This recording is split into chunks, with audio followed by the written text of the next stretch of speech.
We sing for you, we sing for hope, we sing with love, we sing the songs, we sing for you.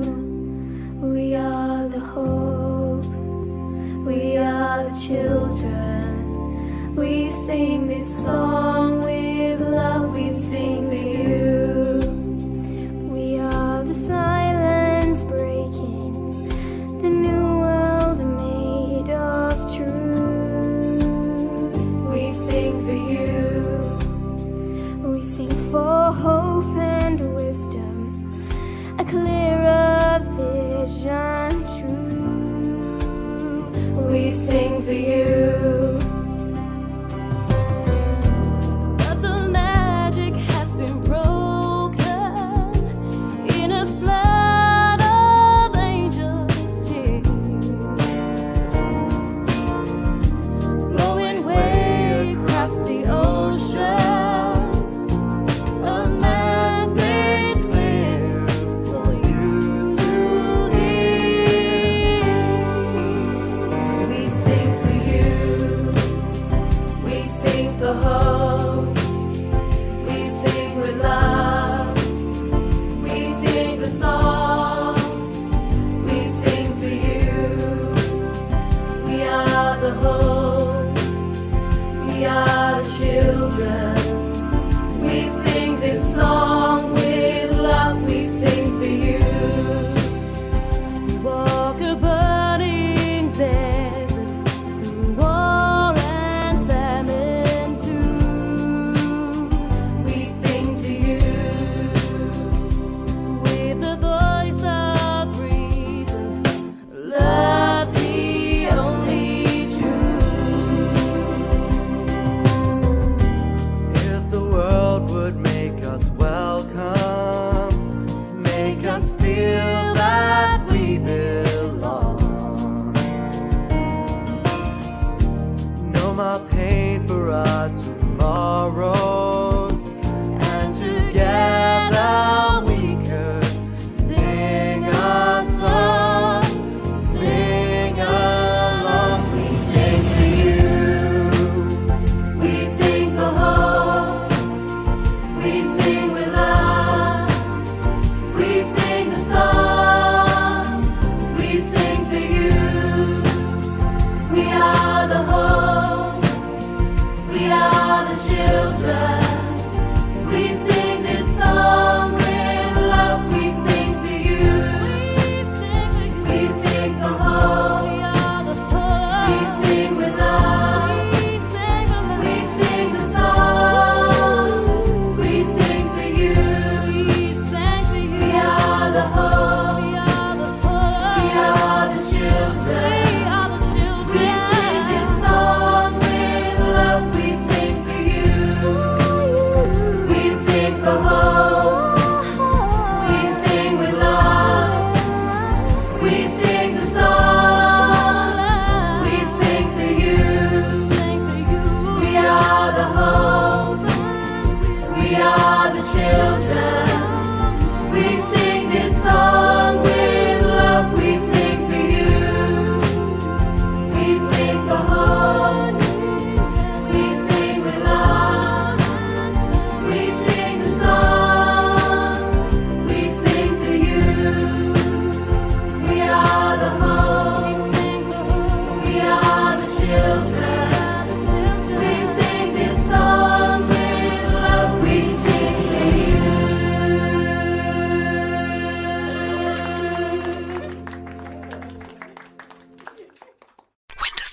Welcome to WinterFest, the music and arts festival where we're banishing the winter blues. Proceeds from the festival go to the WinterFest Wellbeing Fund, supporting local people and Mid and Northeast Essex Mind. Featuring 22 events, check our website, Brightlingsea WinterFest.co.uk for full details. And please, make a donation via our PayPal link. WinterFest, tell everyone. We sing for you, we sing for hope, we sing with love, we sing the songs, We sing for you. We are the hope. We are the children. We sing this song with love. We sing for you. We are the silence breaking, the new world made of truth. We sing for you. We sing for hope and wisdom, a clearer vision true. We sing for you. But the magic has been broken in a flood of angels' tears, flowing way across the oceans. A message clear for you to hear. We sing for you. We sing for hope. We sing with love. We sing the songs. We sing for you. We are the hope. We are the children.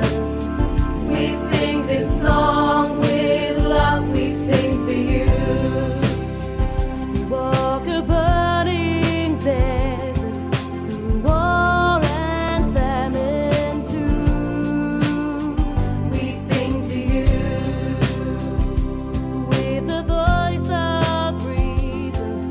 Love's the only truth.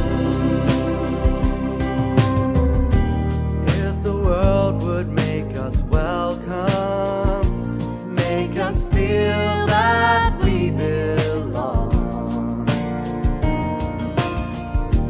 No more pain for our tomorrows, and together we could sing a song, sing along. We sing for you. We sing for hope. We sing with love. We sing the songs. We sing for you. We are the hope. We are the children. We sing this song with love. We sing for you. We sing for hope. We sing with love. We sing the songs. We sing for you. We are the hope. We are the children. We sing this song with love. We sing for you. We sing for hope. We sing with love. We sing the song. We sing for you. We are the hope. We are the children. We sing this song with love. We sing for you. We sing for hope.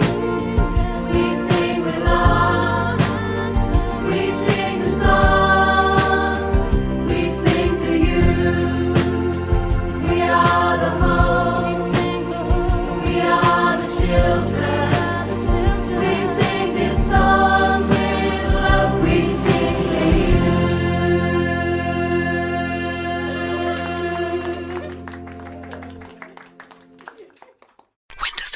Welcome to WinterFest, the music and arts festival where we're banishing the winter blues.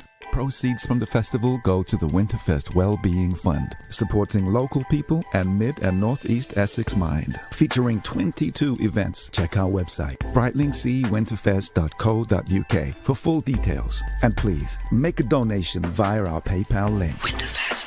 Tell everyone. We sing for you. We sing for hope. We sing with love. We sing the songs. We sing for you. We are the hope.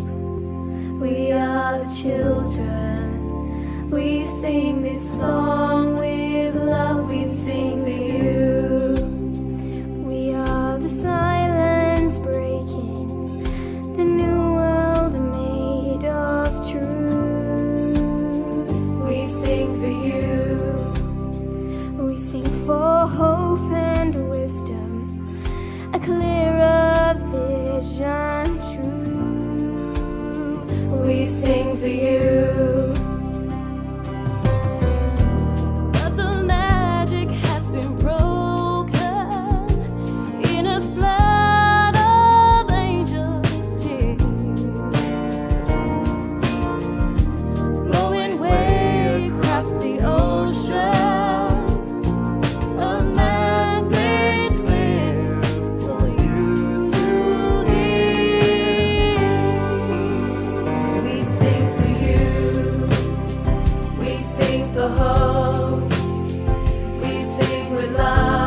We sing the song.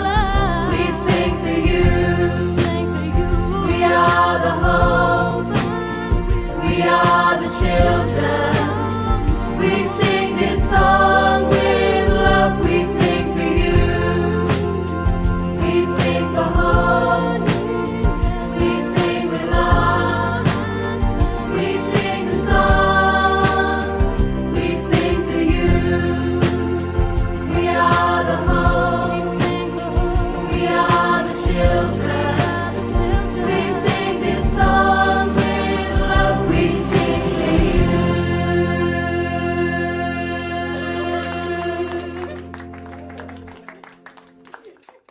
WinterFest. Welcome to WinterFest, the music and arts festival where we're banishing the winter blues. Proceeds from the festival go to the WinterFest Wellbeing Fund, supporting local people and Mid and Northeast Essex Mind. Featuring 22 events, check our website, Brightlingsea WinterFest.co.uk for full details. And please, make a donation via our PayPal link. WinterFest. Tell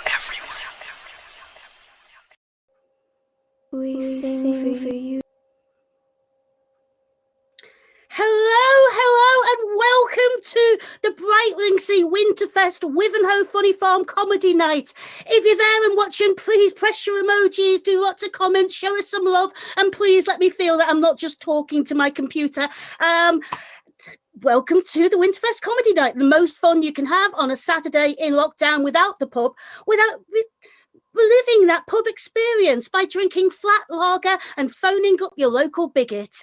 My name is Hazel. I am your hostess for this early evening of comedy, and I like to think that's because out of all the MCs in Essex, I am the freaking cheapest. Literally, as you can see, every expense has been spared here, down to the backdrop. I've even made my own sign. My boyfriend thought it said WienerFest, which sounded quite exciting, and here's my house too. I've realised now that my vacuum cleaner is in the corner looking like a sex device, so that is lovely. I am going to introduce 5 fantastic comedians to you tonight. 3 of them are absolutely live with you, and 2 of them have recorded exclusive comedy videos for you at the WinterFest video site. So please, they've given your time up to entertain you lot and raise a smile. So there is a PayPal, I believe, on the live video. So if you can donate a few quid, every little helps. It all goes to mind and local mental health support. And let's face it, we all need a bit of that in these dark days. So, and also kind of please give us as much love as possible. And if you do put any comments in, our technical wizard, Jevon, big up for Jevon, lots of love. He's actually running the show on Zoom with all the acts here at the moment, and he'll send us your messages and we'll get back to you as soon as we can. So please do engage with us. And this is so weird. It is so weird. This time last year, I was literally in the Rosebud pub in Brightlingsea doing this same gig at the annual event, and I was holding a bottle of Corona for a bit of a laugh. That's fucking aged well, hasn't it? So, and I'm so nervous about doing this show online because they say when you're nervous, you have to imagine that your audience is naked. But of course, you probably are all naked, or if you're in Brightlingsea wearing gimp suits, I guess. So a bit of housekeeping here. Normally at this stage in a comedy show I say don't talk loudly over the acts, but let's face it, we can't hear you, so maybe write in capitals if you want to heckle. And if there are any parents watching with their children, I'd like to think of this show as a PG, so that is profanity and genitalia may be involved at certain points. There will be the odd swear word, but I have asked the comedians not to overuse the C-bomb, the worst bomb you can possibly drop. I mean, in the good old days, we just had A-bomb, arse, I imagine, and H-bomb, which I have no idea what H-bomb is, so please, if you can comment and tell me what H-bomb might represent, then that might be helpful. We can come back to you later. So some of you may have spotted that I'm not from round these parts. I grew up in Liverpool, but I left because I got so fed up with the way that Scouse women were stereotyped as being perma-tanned bimbos. So I moved to Essex, And I live in Wivenhoe, which, like Brightlingsea, is a lovely little town, except if you look at our local Facebook community group, when you think that it basically consists of potholes and dog shit and people complaining about them, and complaining to the council. And if the council were any good, then they would scoop up the dog shit and put it into the potholes. Job done. Brilliant. So, yeah, I was so stressed before this gig. Basically, yesterday, my internet went down completely. So I went onto my phone to do this, like an online chat on there, and borrowed my neighbour's Wi-Fi for a bit.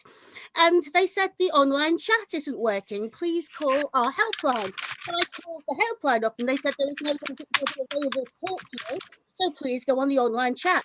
My internet provider is TalkTalk, more like Mime at the moment. So I'm only here today because my neighbour, very trustingly, has actually given me a cable from his house to plug into my computer. And Scouse woman stealing my neighbour's Wi-Fi comes quite naturally to me. You know how down in Essex people put lights on their Christmas trees outside in their garden, and basically it's connected via a wire to the mains? Well, in Liverpool they don't do that, because if you did that in Liverpool, within 60 seconds it would be powering 6 Xboxes and an 80-inch plasma screen. So that's why we don't do it, I think. Have we got any love, any emojis? Is anybody out there? I am watching here. I'm looking here to see if there's any comments from the audience, and all I've got is I've muted Mike, so that's nice to know. Sorry about that, Mike.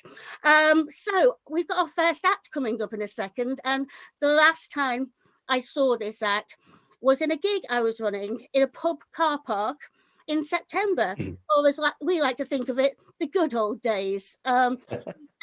He actually got heckled by a Mondeo, I think, during that. He is one of my favourite acts. So please, in lieu of clapping, please stop pressing your mojos, and please give it up for the fantastic Ben Harrington! Yeah, thanks, Hazel. Hello, everyone. It's nice to be here. It's not, I say it's nice to be here. I'm at home, innit I, for God's sake. But it's nice to be here in as much as it's nice to be talking to you guys. I don't look good on a webcam, though, do I? Let's be honest. I look like Wayne Rooney has had a baby with Mr. Potato Head. That's how bad things are. I looked at my phone this morning, right? And my phone said, no face detected. It's not like, we don't think, it was like, that's not a face. It's awful. Lockdown's been weird for everyone, isn't it? But it's been particularly bad for me and my body. I'm sort of getting more and more decrepit as time, like Hazel was just on about them being heckled by I've got 3 kids, and they say when you have kids, your body changes, don't they? They normally mean the mum, to be fair. But with me, it's like my wife's body's changed, but it's kind of matured like a fine wine, like a sort of classic Ferrari, if you will. I'm like a 12-year-old Mondeo. You know what I mean? It's like the roof's gone, the wiring's all over the place. The exhaust is an absolute bloody shambles, let me tell you. It's just awful. It's like when I was in my early 20s, right? If I wanted to go out of an evening, right, I'd have a shout, I'll be out that door. Not that door, that's the door where we keep the towels. But do you like the backdrop, by the way? These are the exact curtains that were used at Bruce Forsyth's cremation. That's there we are. Yeah. Honestly, you think my ears are big enough to be able to hold these? But yeah, my body's like, I find now when I come out of the shower, my face is so dry. I'm not wondering, I have to moisturize it for about 20 minutes. It's like someone has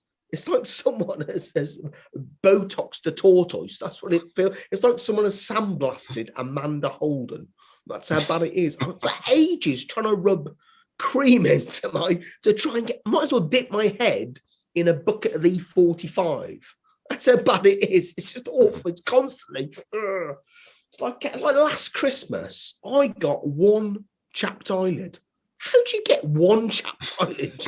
It's not like I'm sticking one eyelid out the car window, is it? It's one chapped. It's ridiculous. One chap. There used to be a band actually along to the John Peel show. One chapped eyelid. For those of you who know anything about music, all the very best.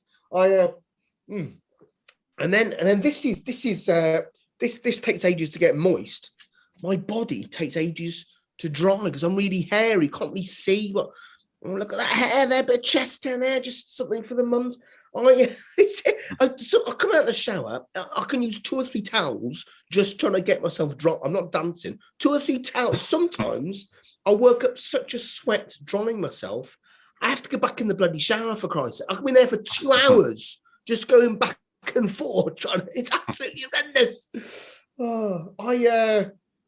Like when kids go to a trampoline park and you can put on a Velcro suit and stick to the wall. I can do that in just my pants. I mean, it ruined my son's birthday party, but to be fair, it made the point, didn't it? I mean,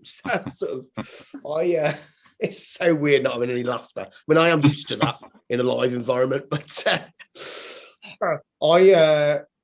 couple of years ago when holidays were a thing, if I get ready for holidays, like to get beach body ready for me, that's what beach body ready is for me. Otherwise, the kids have to put the sun cream on with a knit coat. That's how bad it can be. But I remember going on holiday a couple of years ago, and I'm walking down the beach, and I hear this kid say, "Mummy, why is that man wearing a jumper?" So it's not a jumper, darling. He's got an affliction. But isn't it lovely that he's brought his kids on holiday and clearly doesn't care what he looks like? When I'm on holiday, that's how bad it is.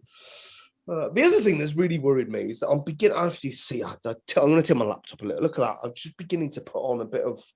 It's like the second trimester.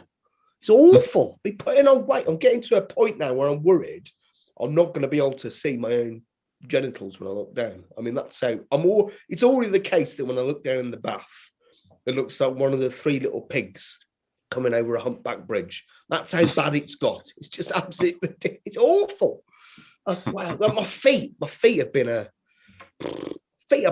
I've got athlete foot in between the toes and then dried, cracked heels. That's how bad it's got. I have to have an evening rub my feet with a pumice stone. It's like taking an inch off the door before I get to bed. That's how bad it's become. Sorry, this is. If you think this is annoying, you trying to keep it in your head. I came in from the bathroom the other day, and my wife said, "Have you tied it up in there?" So what do you mean, you dirty bastard? Go back in there. I went back. There's a little pile of white powder. I thought, oh, if I still worked in London, that'd be worth a fortune, wouldn't it? Eh? Probably the worst thing that happened over lockdown was I got hemorrhoids. Give me a cheer if you've. I wouldn't be able to hear you anyway. But someone has said to me in my 20s, Ben, enjoy your 20s and your 30s, because by the time you get to your 40s, you're going to have to stick your finger up your bum. Anusol is my cream of choice. That's the one I've gone for. That's the one that some people go for Germaloids. It's like Coke, Pepsi. You make a decision, don't you? I've always gone down. Very calming. It's very, very calming. I'm not joking. You could stop a prison riot with it. How did you get them off the roof? Well, we just sprayed them with anusol. Fucking now it's driving me absolutely mad. That's how it is. It's ridiculous. But it didn't work, right? It didn't work. I wasn't able to solve the problem. So I had to have a virtual doctor's appointment. This is the thing, a virtual doctor's. My biggest concern was, how am I going to get my arse up to the webcam? That was the biggest thing. I had books. I was stuck. In the end, I just got my laptop and popped it on the floor and crouched over it. Yeah, that was the thing. Turns out they didn't want to see it. Who knew, eh? The thing that probably upset me the most was that it unlocked the facial recognition on my laptop. That's what really upset me. It's just, So basically, the doctor said, what you need to do is you need to use some suppositories, right? All right, I said, okay. So you pop them up every evening. I thought, at this rate, I'll be able to go up at 7 o'clock. I'm never going to see the one show again. That's how bad it's. The word pop is not a word I would associate with suppositories, if I'm honest. It's you have to negotiate with your arsehole if ever you've done it. It's like an Iranian border crossing. Thou shalt not pass. It's just absolutely. The first time you do it right, you sort of crouch on that, and you realise your arsehole is not where you think it is. It isn't.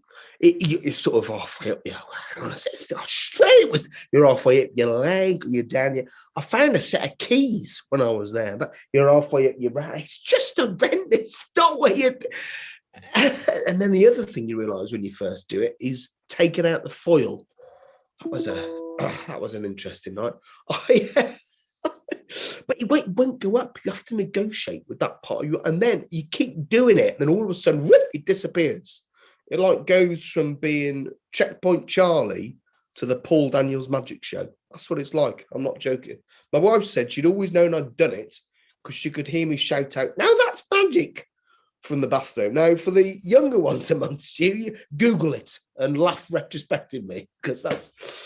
So I then had to go for a real doctor's appointment, and they're weird in lockdown. I go into the doctors. I've got my mask on and everything.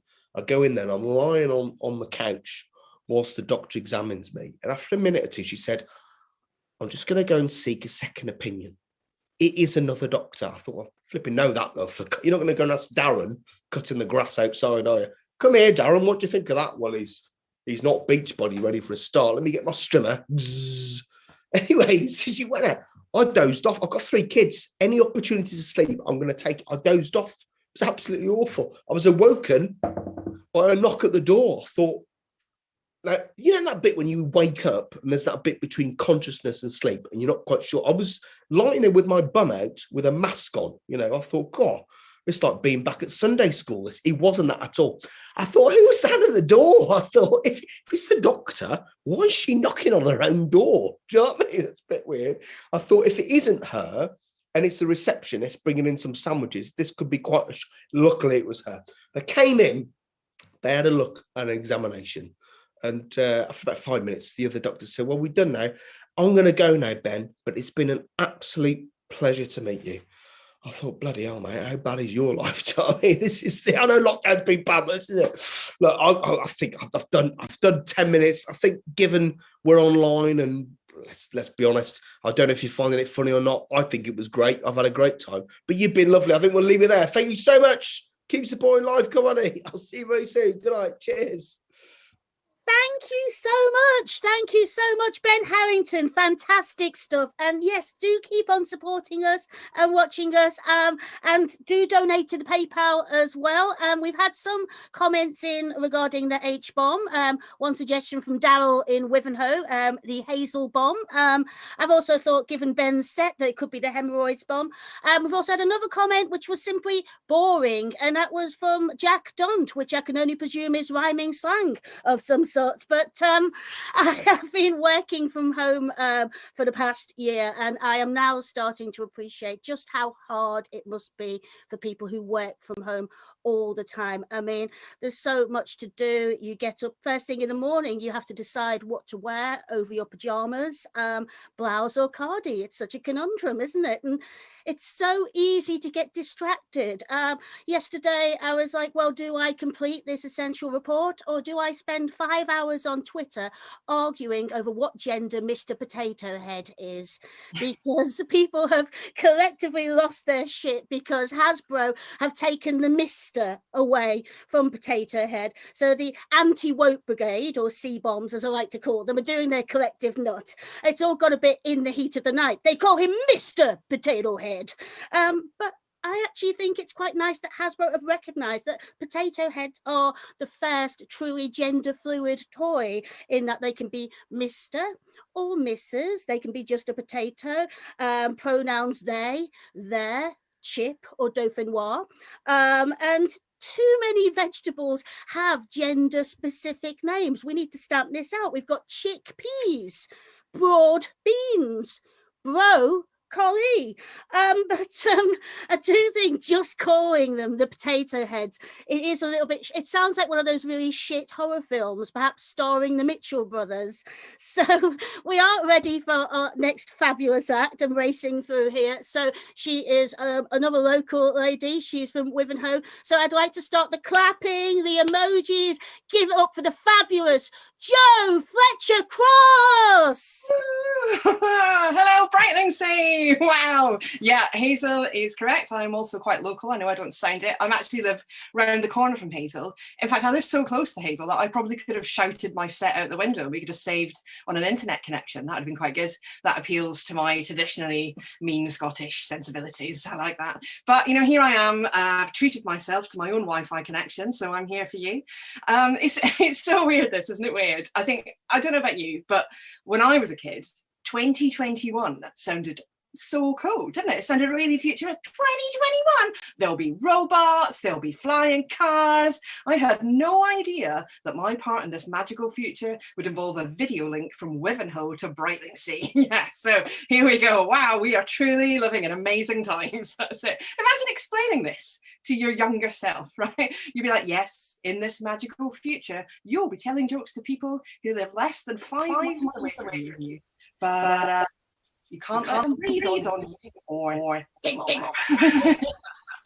I hope you're okay, Brightlingsea. I do miss you. I'm kind of okay. I am stuck at home with my 10-year-old daughter, which is okay. And she doesn't really mind the lockdown because she gets a lot of extra time online, which she loves. She just lives in a virtual world anyway. She's more equipped for it than I am. And now there's no possibility that her mum's going to come in and drag her off to some improving exhibition about suffragettes or whatever I've decided she has to know about now. So she just builds her own universe. She's on Minecraft all the time. If you've got a kid who likes games or you like games yourself, you'll know what Minecraft is. But if you don't, it's a game where you can construct anything at all, but it's like blocks, it's like Lego, so it's like the world's been reimagined by a Mondrian or something. It's all and I just read this really cool news story this afternoon, and it was about how they've built the cairngorms in Scotland in Minecraft so young people can understand how to run a national park. That's really cool, isn't it? What a great idea. And I think what they're going to do next is that they're going to build the circle test and trace system in Minecraft so that Dido Harding can understand how to run a national company. Yeah, what an amazing idea. What a magical future. News stories are weird, I think, in lockdown as well, aren't they? I mean, it's either all we're all going to die or we've all already died, or here's a strange story to try and cheer you up. Everything's so weird. So it's like Minecraft, Cairngorm's death. I read one in the summer last year that I really loved. It's really stuck with me. And it was really about how people were getting out into the countryside and they weren't used to it. So they didn't really know how to behave. So they were basically shitting on the beach. And everyone was like, please don't shit on the beach. And there was a lot of talk about how we could get that messaging across, you know, please don't shit on the beach. And there was a story from not that far from here, so from Norfolk, which, I mean, might as well be the moon at the moment, but Norfolk, yeah, I mean, it is like the moon, isn't it? Desolate. No. Yes. So they were at Holcombe Beach, and which is owned by Holcombe Hall, and the people who run the beach said we've had real problems here. People going to the toilet on the beach, they're burning fires, they're leaving rubbish, but also there's loads of seals down there. It's a place where seals go and give birth. And they said we're having a problem with people throwing the baby seals back into the sea. Right, and then we just don't know how to do this messaging. I mean, look, I mean, I grew up in the middle of the city, but I think even I know that you don't just chuck a seal into the sea. But what I've done is I've been inspired by the government's clear, straightforward messaging to create my own campaign for this, so that when the summer comes around, we know what to do. So I've made a poster here. It says, so throw the seal, don't throw the seal, do what you feel. Yeah, so that's it, inspired by Boris's great messaging. Thank you, everyone. Yeah, that's great. It's not easy, is it? It's not easy being at home. I've got kids. You've got, well, I don't know. It's not easy for any of us. I was full of enthusiasm in the first lockdown. I thought, yeah, homeschooling, let's do this. We can do this. I've always wanted to impart all my knowledge to the child, and now it's my chance. But you quickly run out of ideas, don't you? Everything becomes a teachable moment because you're just desperate. So you're like, yeah, right, let's make a cake. That's full of teachable moments. There's science, or the physics of cake, and maths, how much things do we have to put in the cake, and home economics, the cake, and PE, when you have to run off the cake. And I think my Zoom double chin gives away what a really good PE teacher I am. Yeah, we're doing fine. We're really fat, but we're very happy. Yeah, it's descended now into the big moment is, right, kids, how many litres of gin can we make for mummy in the bathtub? it's 80 litres, folks. It's 80 litres of gin. Let that be your teachable moment from me, from the wilds of Wivenhoe to you. So yeah, stay safe, Brightlingsea. I'm looking forward to seeing you in the pub again next year. And yeah, bye. That's me.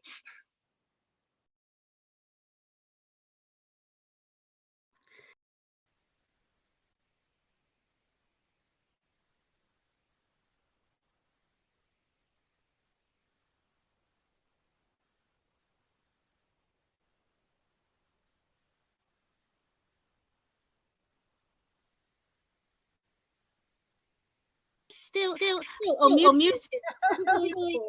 That was really incredibly sick, so I can start talking again now. So yeah, fantastic. Give it up for Jo Fletcher Cross. She was brilliant. So I was saying silently, I turn 50 later this year in October, so I'll get my vaccination. Woo-hoo. But I was starting to feel it all throughout my 40s. Basically, I started to realize as I got older that no man is ever going to look at me with desire again unless I'm holding a pie. And so lockdown has come in the nick of time for me, because all the clothes I was buying were things that were disguising the fact I was aging, you know, sort of as wrinkle cream, hair dye. And I thought I might as well just fling on a burqa, spray my crotch with Sillet Bang. And now we don't have to get dressed and we can wear masks when we go out. It's just ideal. But I have had a bit of a weird year because for some insane reason, and it sounds a bit of a humble brag, but it's not, I decided to go on BBC Mastermind, and they've had the first show. And I actually got through to the semi-final, which will be on in April, but don't watch it, it's really crap. But what I love is the selection process, because they give you a load of subjects that you're not allowed to use, and this is genuinely the case. It's based on shit topics that people have suggested, and the top of the list was my cat.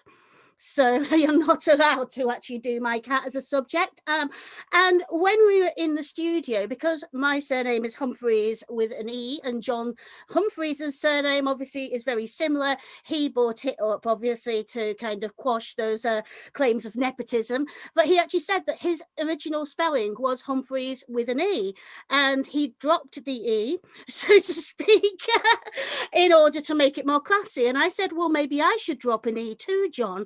And nobody in the studio got it at all. So I have suggested that I do drugs with John Humphreys. On that note, maybe it's time for me to do some drugs now. But we have got our first exclusive comedy video coming up in a second. This is from the fantastic Ali Bell, also a local lady, and he has put together a fantastic set for us all to enjoy. And thank you so much, Ali, for doing this for the Winterfest. So please give it up, emojis, and please enjoy the fantastic Ali Bell.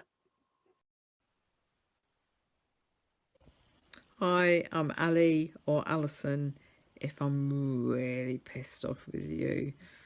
So welcome to Comedy from My Sofa. Yes, it was from DFS.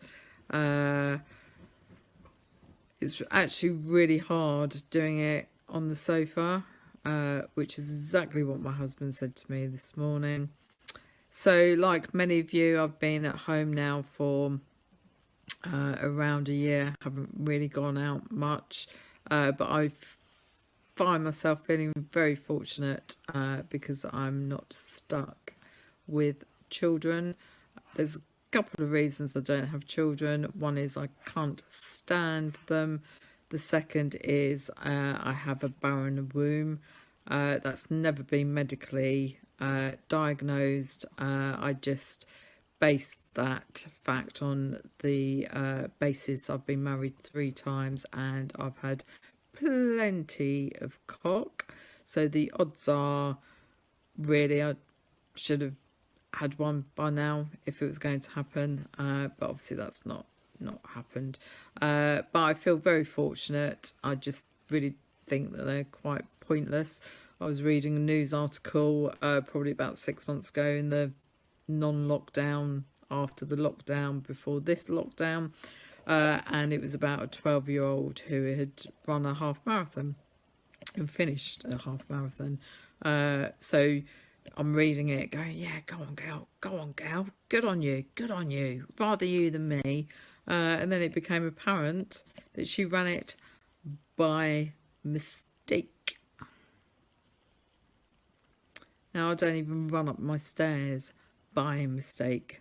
And I can't comprehend how on earth anybody runs by mistake, let alone runs a marathon and finishes a marathon by mistake. Imagine being that poor girl's mother in a blind panic, and you see her kind of surrounded by runners. Then you set off this rumour and this panic and get onto the police about your daughter being abducted by some weird running cult, because they exist. And I'm almost certain if I compare the brain capacity of a 12-year-old against the brain capacity of a plankton probably has more brain logic to not run and join a half marathon under the ocean and finish it. So that genuinely just sums up the whole, just fucking weird. You wouldn't find any adult doing that, would you? But yeah, never had them, thankfully, and probably lucky for society that I've never had them as well. I feel a bit like a Tibetan monk at the moment in this, but it's quite cold. But I have been married 3 times, as I mentioned at the beginning, and I do find that quite difficult. It's quite hard to kind of talk to people because nobody really understands that level of kind of incompetence and disrespect to my vows. So I do end up kind of listening to my sat nav for advice these days. Take the 4th, stay in the right now. In fact, my sat nav's kind of become like my mother in lots of senses. She's passed, but if she was going to come back, trust me, she'd come back as a know-it-all in car system that talks to me. So every day it's kind of like, make sure you check your surroundings before you play music. If you've got an Audi, you'll know this one. Winding down the window. You've left your mobile phone in the car. That's what Audis tell you if you've got one. And there's every now and again, my car is such a mess that I'll switch on the fans and it's in the crystal maze. Me and my mum, all this stuff, grabbing stuff, just blowing around. So it is genuinely like we're in the crystal maze and everyone else is locked in. On that note, have a lovely evening. Good night. Give it up, girl! I know how you're, so thank you so much, darling. Really appreciate it. Am I actually? Yes, I am actually audible this time too. We were blaming gin, but I'm actually blaming the red wine. So there you go. I did mention that I grew up in Liverpool earlier, and I had a bit of a difficult time growing up because Liverpool is still quite a religious city. It certainly was in the 70s when I was young, and I have quite an embarrassing syndrome in that every time I see a nun, I shit myself. I'm not so much a lapsed Catholic, more a prolapsed Catholic, but I never understood religion. I just didn't get it at all, especially the Bible, because I used to think if Jesus was such a top bloke, how come he can never remember his mates' names? Because it would say there in the Bible, and lo, there came Simon, who was called Peter. I spent years thinking that Jesus was really Trigger from Only Fools and Horses. I kept on expecting this mysterious 13th disciple to turn up, and amongst them was Rodney, who was known as Dave. So Ben mentioned earlier too about trying to lose weight, and I'm sure we put on some pounds in lockdown. I really noticed it. So I've started to make an effort now. I've got my exercise bike over there, and I tend to sort of watch violent films and cycle for my life. It's making a slight difference. I also have changed the way that I eat. So I like to do myself a nice crisp salad, and Iceland have got a deal on Skips and Monster Munch at the moment, so it's brilliant. But I do know not to eat sweets. I've known from an early age that sweets are bad for you, ever since my friend Barry broke his jaw on a Werther's Original. It wasn't so much the hard toffee, just that his granddad had a massive cock. Oh, I'm sorry, that wasn't meant for the WinterFest. I am so sorry. I have got a version of Tourette's. I'm more shocked than you to hear massive cock coming out of my mouth, basically. I don't know why I'm so rude, but I suspect it's because I was raised by my father, and to be honest, he was so sweary that the social worker wouldn't let him speak to me until after the 9 o'clock watershed. He raised me from when I was very little because my mum left when I was just a tiny baby.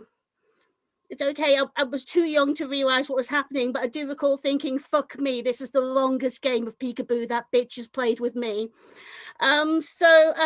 We do have another fantastic recorded set from a great act coming up. Now, his name's Dean Burnett. He's actually a neuroscientist, which and a best-selling neuroscientist, which is a bit awkward because I booked him thinking he was a new romantic. So I was expecting a tea towel over his shoulder and a furry shirt, but that's all gone to pot. But he's very, very funny. So please, can we start some clapping, emoticons, and please welcome to the screen. Thank you very much, Mr. Dean Burnett.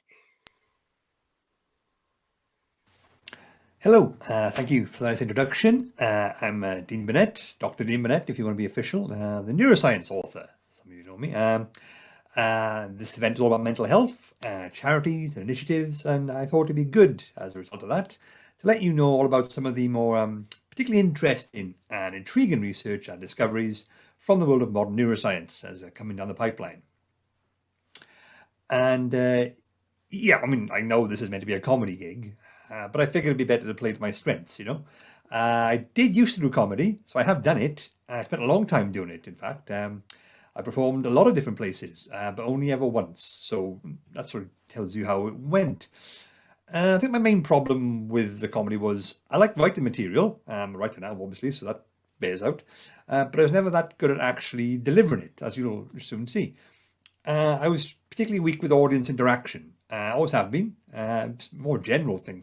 I've just never been good at engaging with strangers. It's a problem for me because I'm relentlessly analytical. That's why I'm a scientist, I guess. To me, there's just too many options when it comes to interacting with people. You know, I'm okay with hello. I can do hello. You know where you are with hello, don't you? I mean, you say hello to someone, they say hello back. You're basically saying, you exist, so do you. I confirm that, and so do I. And that's good. You know, you can't really deny any of that. But that's when it gets awkward for me. You know, like there's just too many variables, too many options of where to go next, and it quickly becomes very awkward and weird. It happened last time I was on stage. That was the worst by some margin. That's why I gave up doing the comedy and stuff. So I was stood there trying to make people laugh, and it wasn't going well. So I figured I'll try some, audience interaction, get them on side. That usually goes down well, doesn't it? It didn't go down well. There was a woman sat right in front of me, and she was wearing this big elaborate dress. So I figured she was okay with attention. I thought, well, if we're going to talk to someone, go for someone who presumably likes attention. So I looked at her, I said, hello. And she said hello back, which is, I'm good with that. I'm okay there. So far, so good. But then I got confused, as I always do, and just stared at her, trying to think of something to say. But it turns out that's creepy, just going to a complete stranger. I'm sure you found that creepy just then. And so I realised I'm freaking her out. So I think to myself, say something nice to her, try and get her back on side. Trying to keep her happy. So I say, I like your hair. On paper, that would probably be fine. But I realised it's the pause between your and hair that was actually causing the problems. It's clear that she's thinking that pause was the result of me assessing all of her visible characteristics, finding none of them to my liking, and finally deciding that her hair was her least offensive attribute. And had I said that and thought that would have been awful. So she's right to be upset. So I figured I'd better explain myself. And I told her that it's not what she's thinking. The pause between your and hair wasn't me trying to find something nice to say about her, something worth complimenting. That pause was me stopping myself from saying nice breasts. It's not that she didn't have nice breasts, but her dress was low cut enough to display an impressive bust. And that's her right and her decision. But you don't just say it, do you? You don't just tell someone that. That's wrong. But of course, the problem is, via my explaining that I wouldn't say that, and I didn't want to say that, I had said it repeatedly. And in front of everyone. And that just made things worse, you know? And at this point, she's really upset and freaked out, so much so that her husband starts having a go at me. Says I'm ruining the wedding, which I felt was a bit rich. You know, I didn't ask to be best man in the first place. It was his decision, not mine. Apparently, just because we've got the same parents, I'm supposed to like the guy. You know, who made up that rule? But, you know, that's why I don't do comedy anymore. Clearly, it's not my thing. Just stick to writing stuff, because I'm too analytical. It's just safer for everyone. This sort of thing I don't mind, though. This is actually quite fun, because there's a sort of a barrier there. It's a bit safer for me. Online events feel safer generally. It's sort of like the difference between a theory test and a practical test when you're driving. Although, speaking of, my analytical tendencies almost ruined my theory test too when I finally got my driving license. I was okay with it until the hazard perception test. Now, if you've never done a theory test, if you're not someone who's gotten into the whole car driving business yet, the theory test you do before your practical test, so they see if you can actually drive or not. They put you in front of a computer and then you answer questions and then you do a hazard perception test. The questions are fine, just like multiple choice, what the rules here, so on and so on. Hazard perception test, bit of a different thing for me, a bit of a challenge. Basically, it's a video, several videos filmed from a car's perspective, and you press a button whenever you see something which constitutes a hazard, so they know you're safe to drive on the road. The problem is, me and the DVLA, we differ on what constitutes a hazard. As I say, I'm a lot more thorough than they are. So case in point, the first video starts and I'm like, okay, I'm in a car, presumably a petrol diesel engine, that emits CO2, leading to climate change. Climate change is a hazard, definitely, so that's one. The weather outside, it's sunny outside, sunshine, UV rays, skin cancer. Cancer's clearly a hazard, that's two. Driving by a field full of grass and sunshine, hay fever, obscure your eyesight, driving, very bad for that. Third hazard, quite clearly. Passing some pedestrians on the left-hand side there. Looks like a mother and a small boy. Boy's wearing a baseball cap. Oh, some backwards. Or he could be a ruffian. Maybe he'll grow up to be a mugger later in life and he might attack me and I'll be told to defend myself. He's a hazard, clearly. There's another one. Oncoming car who's driving, I can't see, it's too far away. Maybe nobody's driving. Maybe it's a self-driving car. In the early 2000s, the technology does not exist yet to accommodate such a thing. That's clearly a hazard. Well, speaking of, who's driving the car I'm in? It looks like it's me. I haven't got a license yet. Unlicensed driving on the road. I'm a hazard. So on and so on and so on. 15 minutes of videos. 878 hazards. It's a record, apparently. They let me retake it when I explained. Although I heard them discussing it. One of them said, should we let him pass? And the one said, I'm not sure we should let him leave the building unattended. So, you know, that's just how I'm wired, I guess. It has helped career-wise, in fairness. You know, I'm a well-known scientist these days, which is probably quite good. And I spent many years working in neuroscience, psychiatry, mental health, thanks to my over-analytical tendencies. Although I don't tell people what I do very often, in person at least, because they seem to find it unsettling. A lot of the time, as soon as someone finds out I work in psychiatry and mental health, they become very worried that I'm going to diagnose them, which I'm not. Even if I were qualified to do so, which I'm not, I'm a neuroscientist, not a psychiatrist, and if it were possible to do so based on like 3 lines of conversation, diagnosing people is hard work. You know, I'm off the clock if I'm just hanging around a pub or something, and nobody wants to work when they don't have to. And plus, just going around confidently telling people what's wrong with them based on a scant bit of conversation, that's not how psychiatry or psychology works. That's how Twitter works, but not psychiatry or psychology. But then sometimes people will object to me and what I do for more straightforward reasons. There's a bit of a play on words there. Because occasionally I meet a certain type of guy, you probably know the sort, and they'd be very wary of me. It turns out not because they were worried I'd diagnose them, it was because they were terrified that I'd tell them that they were gay. Because that's apparently my decision. I have that sort of authority, it turns out. Because you can be married to a woman for 40 years, have 7 kids, but if I see you drink a pint with your left hand more than once, sorry Clive, you're homosexual now. I've updated the official database. You'll receive your new license and introductory booklet within 5 working days. That is not how it works, as anyone knows. But I'm not even exaggerating there, really. Like, that actually is a thing that happened with me a few times. So I was at a party and some friends' house, and like so loads of people that I didn't know. There were two guys, the sort I was talking about, who were having a very loud, drunken conversation in the middle of the room. And all about the antics they got up to. And then one of them got a bit too drunk and a bit too honest, shall we say. And he just nudges me and says, hey, remember that time on holiday when we were in the same bed and I was trying to have a wank and you were trying to have a wank, but you were just too drunk, so I did us both. Remember that? And then he laughed and then stopped laughing when he realised he was being stared at. Then he turned to me, because he'd heard what I did, and looked me right in the eye and said, it wasn't gay though. We're not gay. It wasn't gay. To which I just felt compelled to reply, yes, it was. You don't need judgment or disdain from me. It's totally fine. But you engaged in sexual activity with an individual of the same gender. That is textbook gay. Seriously, I've got the textbook. See, there it is. But it's like homophobia makes people weird, and it's always baffling to see. Another time I was out in a pub with some friends, back when that was the thing you could do. Remember that? Those are the days. And I mentioned meeting one of my wife's friends who happened to be gay. But as soon as I said I met a gay man recently, a complete stranger on the table next to us interjected. Classic barfly type, big red ruddy face, permanent angry expression, drinking alone, the usual. When I said I met a gay man, he turned to me and said, oh, did you try and bum you?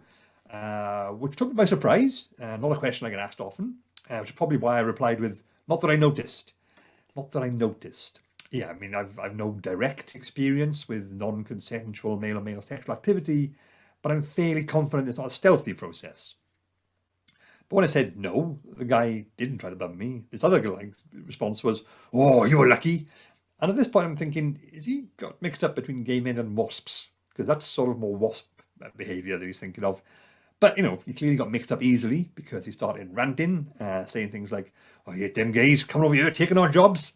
And unpack that. That'll take a while. And he ends with a classic point. He said, if I had my way, I'd take all them gays and I'd sterilise a lot of them. I'm like, oh no. How are they going to manage? They'll have to adopt. I do wonder what happened to that guy. Or I did wonder. Imagine he's in jail now or in government, either or these days. And I've just realised that I've completely wasted my time for the talk I was going to give you. So I'm just going to have to power through it. Okay. That's great. That's looking good. Impressive stuff. It's all going well. Yeah. Good. Yep. Could have been good. Yeah. Any questions? I guess. I'm really sorry about that. I'm for all my relentless analysis. My wife says I'm very bad at planning stuff, and she's right. I always forget to do.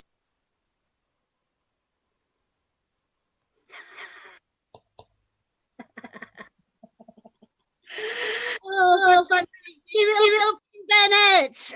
Nice one, Dean. Had me there. I don't know about the rest of you, but I feel 1,000,000% more intellectual after Dean's set too. I'm just going to have to watch 6 straight episodes of RuPaul's Drag Race just to drag myself back down so my brain isn't so heavy.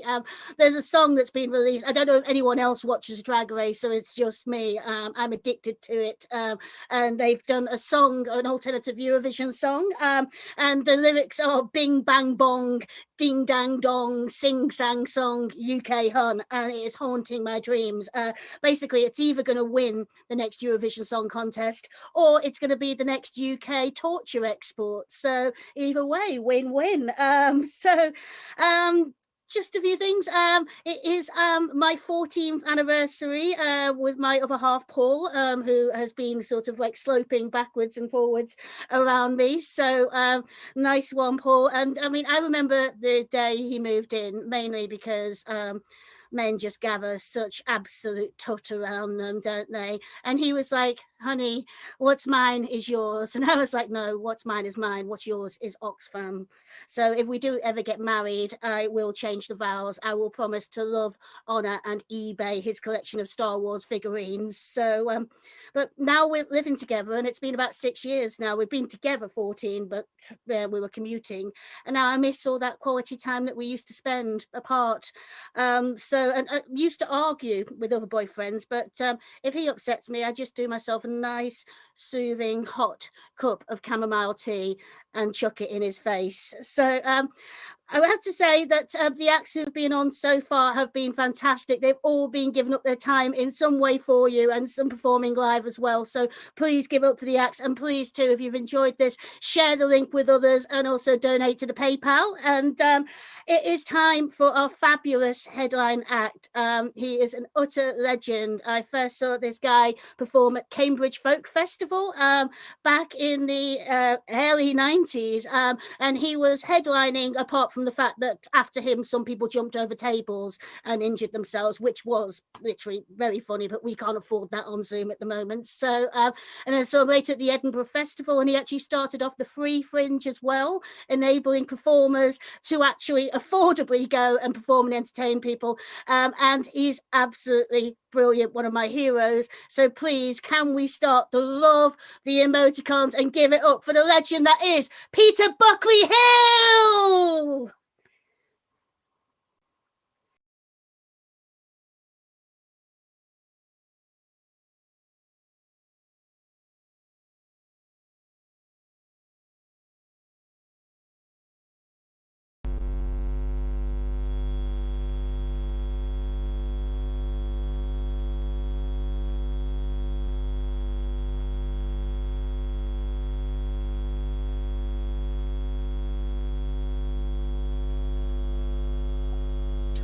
Sorry, Peter, we can't hear you.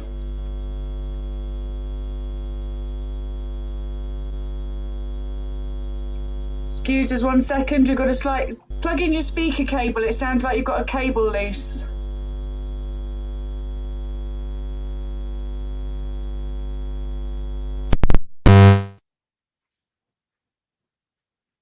All right, someone tell the audience. Yeah. All We've right. got you. 1 2 1 2 1 2. We've got you, Pete. Thank you. Thank you. Am I audible? You're audible. I'm audible. Action. Okay. Well, after that extremely false start, hello everybody. And when I say everybody, I mean absolutely everybody, because since I cannot see who is tuned in, I choose to assume that all 7 billion people on the planet are in fact listening right at the moment. And so my hello everybody is that reaches absolutely as far as it can possibly reach. There are people being born right at this second, and I am the first person to say hello to them. So hello people being born, and hello everybody who has been born some time ago, and maybe we will manage to survive this without any further false starts, but I know there are lots of joining in bits in what I do, and you can choose not to join in them, and you can choose to join in them, and if you do join in, your neighbours will wonder what is going on, rather like that scenario. So, opening number 1. Oh!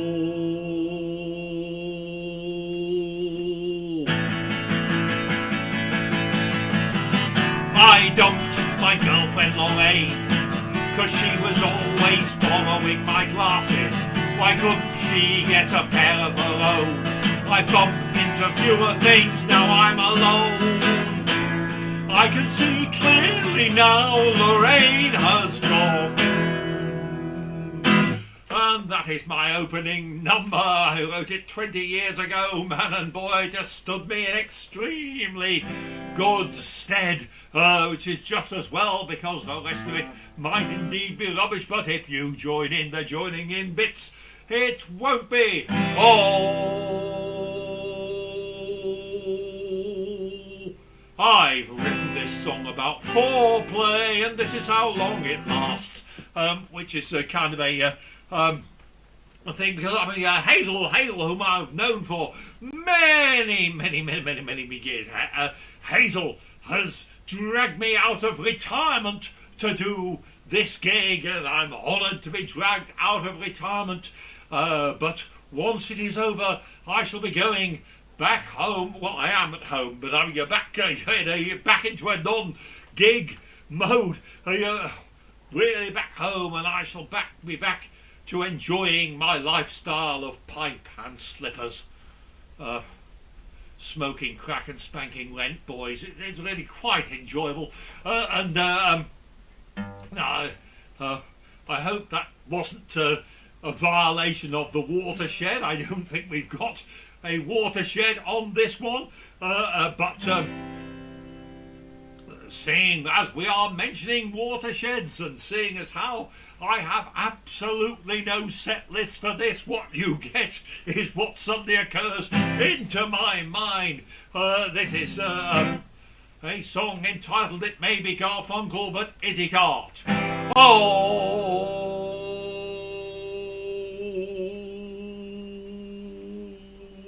Edward Woodward's woodshed is not a very good shed, but Woodward's woodshed's good enough for Edward Woodward's wood. He's put in central heating, but that was self-defeating, because Woodward's got good wood in his shed, but the shed itself is shite. Now you may be wondering, is there a second shed verse? Well, obviously there is, otherwise I would have stopped playing, wouldn't I? Think about it. You're normally much more perceptive in Brightlingsea. Second shed verse. David Rental's tool shed is really quite a cool shed, but won't be tied the fool who fools with David Rental's tools. They're long and hard and shiny, but not for your vagina. Yes, David Rental's tool's all cool, but the shed is mediocre. Any advance on two shed verses? Oh, I think so. Beatrix Potter's potting shed was an absolutely rotten shed. She'd potter around the potting shed, but the shed had got to pot. If Beatrix and Harry were to fall in love and marry, you'd have to boss in the rotten potting shed, one dead, the other fictional. I worked quite hard on that verse. 4. Keith Waterhouse's watershed is a metaphor, not a sort of shed. You can't put water in a watershed, no matter how waterproof. If Waterhouse's daughter could have built a shed from water, then that would have been a watershed in building materials technology. Or possibly an igloo. Just near the heath in Hampstead, there used to be a tram shed, and then they pulled the tram tracks up and now the tram shed's dead. If they'd have kept the tram tracks, they could have brought the trams back, but the Hampstead tram shed tram track's dead, and try saying that when you're pissed. Which is, those are 5 shed verses. These are as many shed verses as you can possibly devise, unless somebody will come up with a 6th shed verse possibility, in which case I shall plagiarise it and incorporate it into the future, because let's face it, you have to indulge me, I do not have that much longer upon the earth. I mean, normally I can look out at the audience, and I'm still doing it in my mind, all 7 billion of you. Oh, there's another one, look, and another one. Yeah. Anyway, all of you, all 7 billion of you, I look out and I normally say that among all this vast audience, I am the only one who can remember their last shag. And quite often people look strange at that and say, no, surely, no, I too remember this. And I say, no, no, you are wrong on this. What you remember is your latest shag. I, however, remember my last shag. It took place on my 60th birthday. And then I was unceremoniously dumped by my then girlfriend, not Lorraine, she was the one before that. No, she explained she had been wanting to do that for a long time, which is always what you want to hear, isn't it?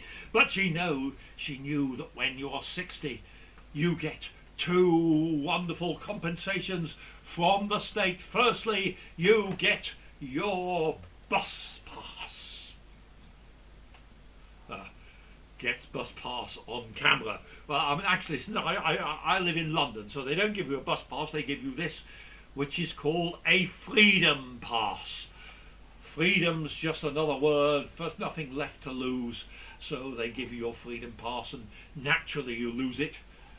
And the other thing they give you on your 60th birthday to compensate you for being dumped is free prescriptions. I've been looking forward to that all my life. Free drugs. So when you get dumped, you can just tank up on antidepressants and ride the bus from Malden to Brightlingsea to ease your sorrow. That was an insert local place reference situation, in case you did not understand that. Anyway, well, that nothing to do with that. This one has a joining in bit. Ooh, yeah, well, the other ones had a joining in bit as well, but this one has a joining in bit that is not just it has vowels and consonants. Look at me turning into Carol Vorderman, or what's the other fascist they put in there now? Anyway, so do joining the joining in bit, and your neighbours will be astounded, and your voices will echo off the creek at Brightlingsea and go all the way round to Harwich. And people will wonder what you are doing it for, and you will say, I am doing it for mind. And this is a good thing. I've always been in favour of mind ever since I first entered out upon the roads and people would shout at me, mind! They would shout, and they've done so ever since, and therefore it is very, very dear to my heart and kidneys, and nothing to do with this song. So please join in the joining in bit. It's a song of the 1960s, which is my home planet. In the 60s, I used to live in a squat, but I got cramp. So,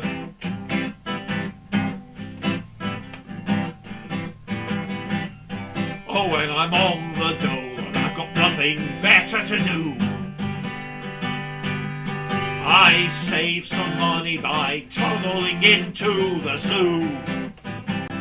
I like the animals, they give me urges, but every time I tunnel in, guess where the tunnel emerges? This is your line. Under the aardvark, out of the rain, under the aardvark. I've gone and done it again, under the aardvark. There's a song to be sung, under the aardvark. When you're covered in dung, under the aardvark. Aardvark. In the dark you hear the happy sound of the carousel. Whee! In the aardvark's cage, all you're conscious of is the smell. Under the aardvark, knee deep in shit, on a blanket with my babe, I prefer not to sit. Your bit under the aardvark. Every Saturday night, under the aardvark. It's not a pretty sight, under the aardvark. I prefer the shit, under the aardvark. Well, it helps you to sleep, under the aardvark. Aardvark. Splendid, splendid, splendid. And now, where are the poets of Wivenhoe?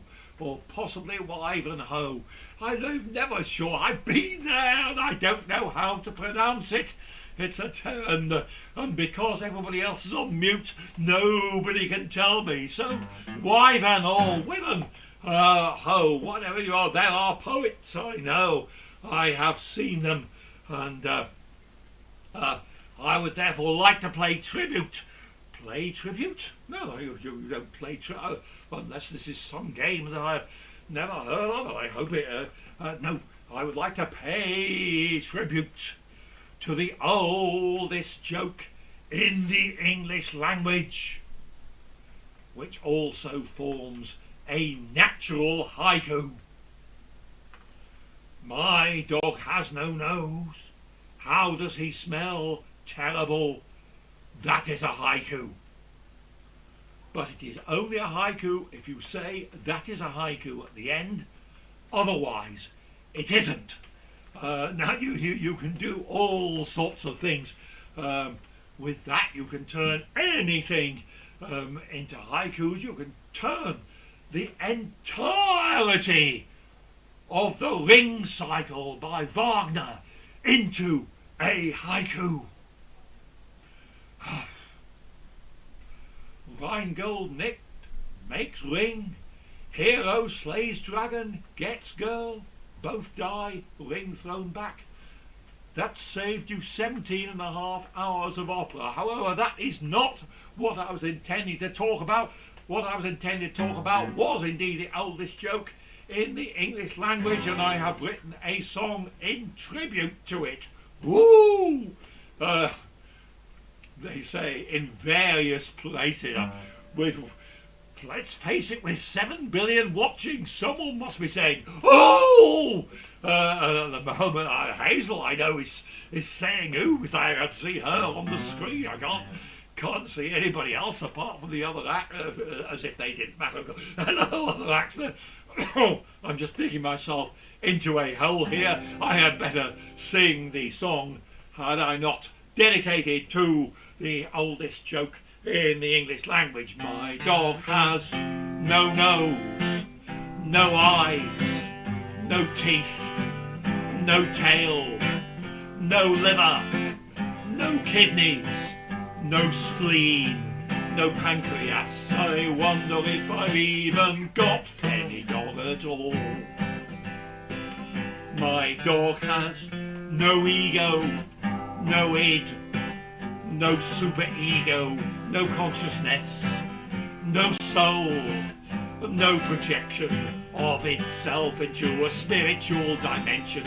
I've got an imaginary dog, but I believe. When you believe, then the things that you believe in are true. My imaginary dog will now do a trick for you.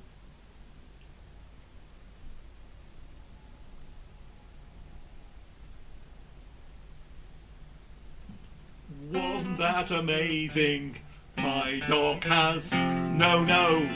How does he smell? Probably not particularly well. In fact, you could say he smells caramel, but then you would be sharing my illusion.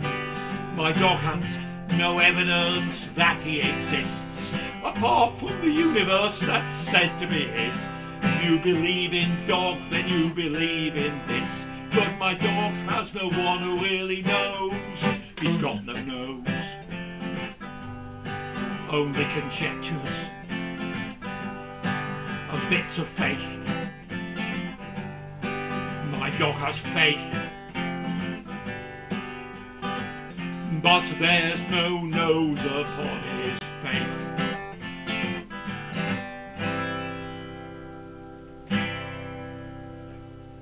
Oh, and there is the emotional literacy that all the women want to hear in the they do, honestly. That is the one thing they demand of you on Guardian Soulmates, which is now defunct. I joined Guardian Soulmates many years ago, and people ask me, why did I join Guardian Soulmates? And the answer is simply because there is no such site as Guardian Shagmates. But they demand emotional literacy, and I don't know what that is. I think it means tell me what I want without me telling you what that is first.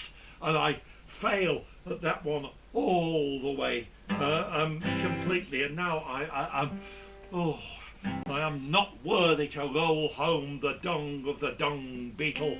Yes, so if the boogie woogie bugle boy had been posted to any other company, the whole history of World War II would be massively different.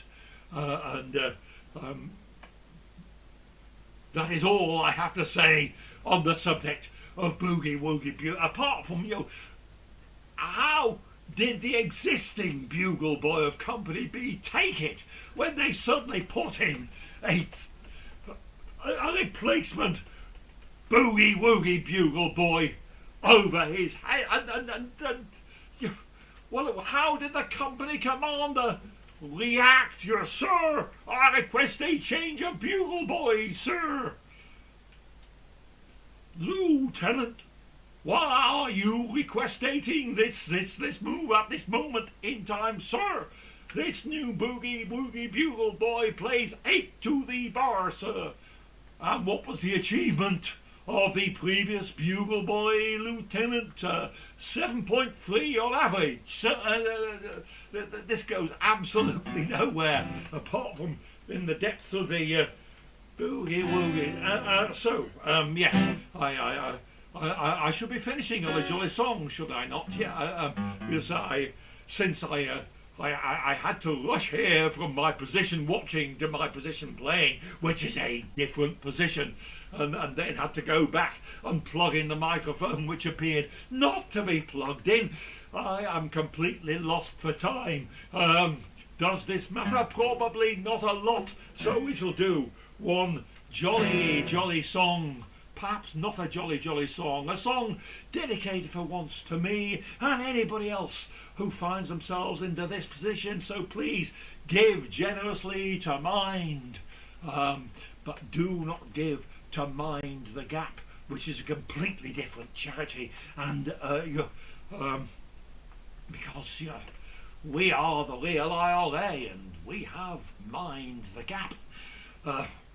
We are the surreal IRA and we have put a fish in the gap. That is something I wrote 20 years ago. It's not in date anymore. And this song pretty much proves why I am talking about. Anyway, have a jolly good time. Thank you for being here, all 7 billion of you, or as many of you as are still there, and here we go. Oh, this is your last chance on the O's, so remember there will be no more O's after this. Oh, I want geriatric sex, but not with Jerry Halliwell, nor with Jerry Springer.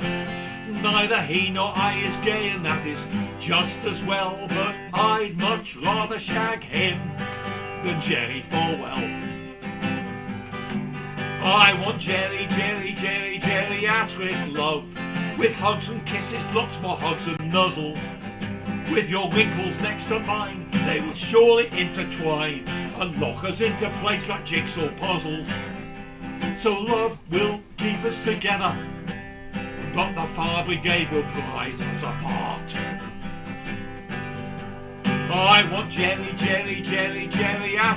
sex. It's much better sex than happens in your prime. Your partner will not lose attraction with the Alzheimer's reaction, cause you'll think it's someone different every time. And so will she. And so will you. And so will she. And so will... What are all these people doing in my living room? Oh, I remember this one. Good evening and welcome to the show. Pass you to Hazel. Thank you very much. I've been Peter Buckley Hill. Support Mind. Fantastic, legendary Peter Buckley Hill. Whoa! You have just been touched by greatness, all 7 billion of you, obviously. That is the end of tonight's comedy extravaganza supporting Mind and local mental health support initiatives. And thank you so much for everybody who's tuned in and given us comments. There's too many to name. So the Wivenhoe Massive, you know who you are. Sue Carroll, who did a sad face and then apologised because she hit the wrong emoji. Bless you, Sue, you're a sweetheart.